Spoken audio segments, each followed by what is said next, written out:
Got a mic, it's Mike Atkinson. This presentation is looking at multi-pitch abseil transitions. Now, it's really important that when you get to the top of a multi-pitch climb, you need to abseil back down, that when you're at the top, you're only halfway. You need to maintain your focus and make sure that you follow all the steps that you need to make yourself safe to get safely down to the ground. A lot of accidents happen on the way back down. So where I've started this presentation is where the person is abseiling down. There's two people who have ascended a climb and they're looking to descend, abseil down, and this is the first person descending. So they're just at the anchor now, the mid-station anchor.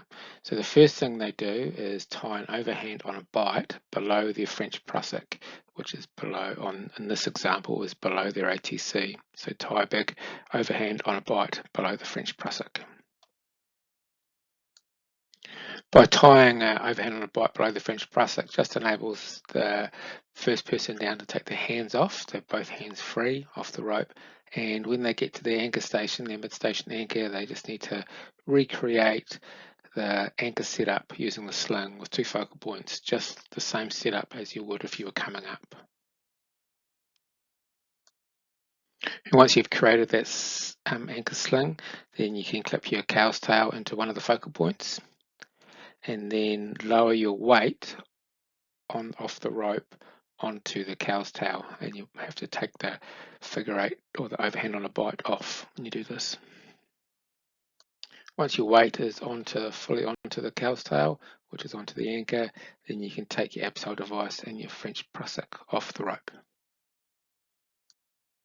Once your weight is off the rope and onto the anchor, then the second person who's at the anchor above you can abseil down, and when they abseil down, they follow the same steps you do, is click their cow's tail carabiner into one of the focal point loops, lowers their weight onto the cow's tail. And here's the second person at the anchor with their cow's tail attached. There's no need to tie an overhand on a bight below your device here because you don't need to have hands free. You should be able to do your cow's tail onto the anchor with one hand. So now that you are both on the anchor system and the rope is free, before you pull the rope through, you need to untie the knots at both ends of the rope that you've just abseiled down on. So untie those. Then one of you pulls the rope, one of the threads of rope down from above, and the other feeds the other end through the two anchor bolts.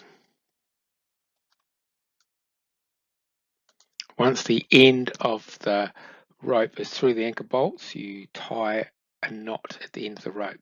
Now, this knot can be an overhand, it can be a stopper knot, but either way, it needs to be really tightly cinched knot. See how she's pulling the knot nice and tight. And it's about a good meter off the end of the rope.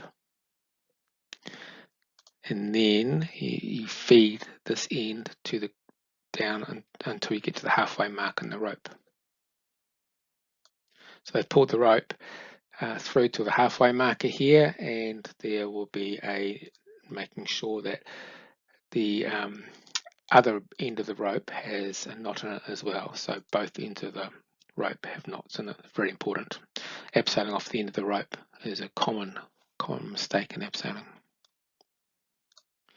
So at this stage, you're still both safe on your anchor system. The rope is now rethreaded through your current anchor system just behind the anchor bolts of where your sling's on, and then one of you two climbers attaches your abseil device and your French prusik and can start heading back down, and then just keep repeating the same process that we've just been through to get until you're down on the ground. Once the first person's off the rope, either on the ground or down on the next anchor, then this person can attach and de-rig the anchor and then head on down as well.